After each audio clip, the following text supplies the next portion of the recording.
Imagine that it's Monday morning, you're finally ready to go to work or school, and you're actually 30 minutes early today. Good for you. So, as you get in your car and you're driving down your street, you see a dog wandering around the neighborhood. You finally realize that this dog actually is your neighbor's dog, and their 4-year-old daughter plays with this dog every single day. Now, since you're 30 minutes early, you decide to stop and bring the dog back to your neighbor's house. Imagine if you weren't 30 minutes early, though.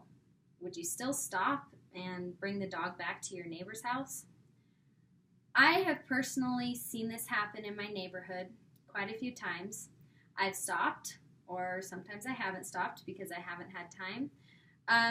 I try to volunteer at the local animal shelter here, and this always gives me a sense of satisfaction and joy when I help somebody find their dog or I help the animal shelter with their efforts. There are so many different ways that you can do this yourself. Even if you're not a dog person or a cat person or a pet person in general, why should this matter to you?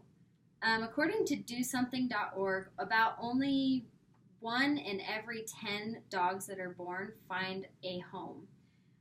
This means that they're either going to be stray or just wandering around, or they may end up in abusive homes. Think about my original example. Have you ever seen this happen before? Also, according to DoSomething.org, most animals end up in the shelter because they're picked up by animal control or other people, and they're just brought to the shelter. So HumaneSociety.org says that about 3 million cats and dogs in the U.S. are euthanized every year.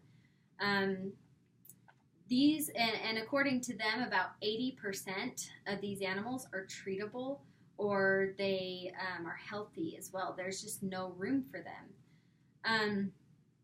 Also, according to them, only about 4 million dogs or cats get adopted every year.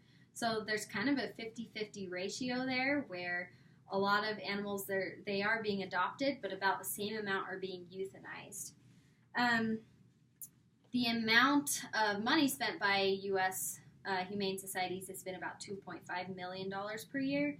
And actually, a lot of humane societies, including Bannock Humane Society, run primarily on donations. And they also have a lot of volunteer work going on. So they have a lot of veterinarians coming in and volunteering their time to help with medical things. And they also have just a lot of people from the community coming in and volunteering their time to clean or play with the animals. So these numbers can be kind of overwhelming to people, especially the amount of cats and dogs being euthanized.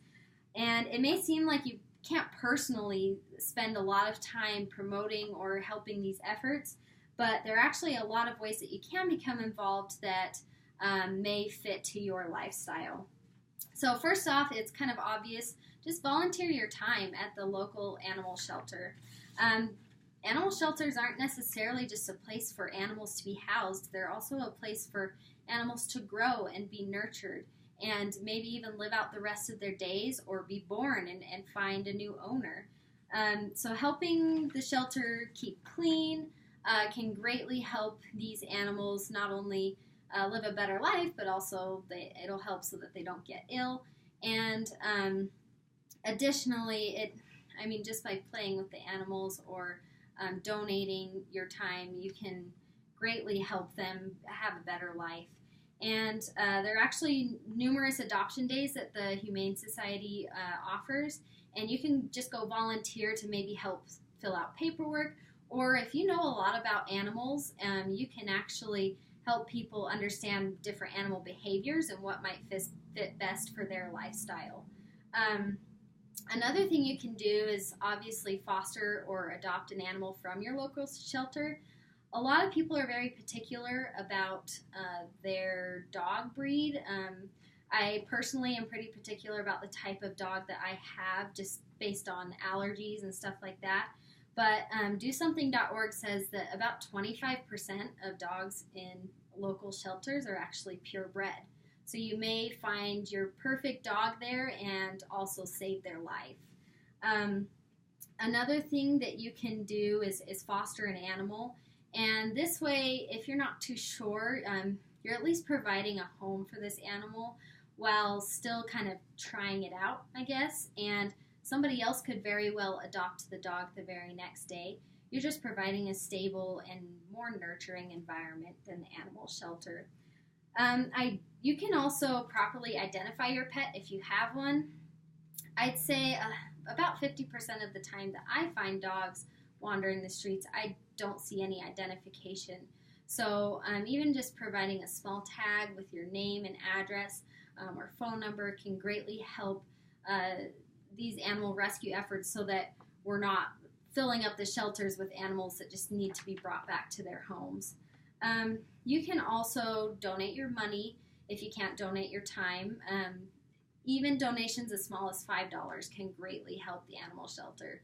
Can provide a new toy or help provide food for cats.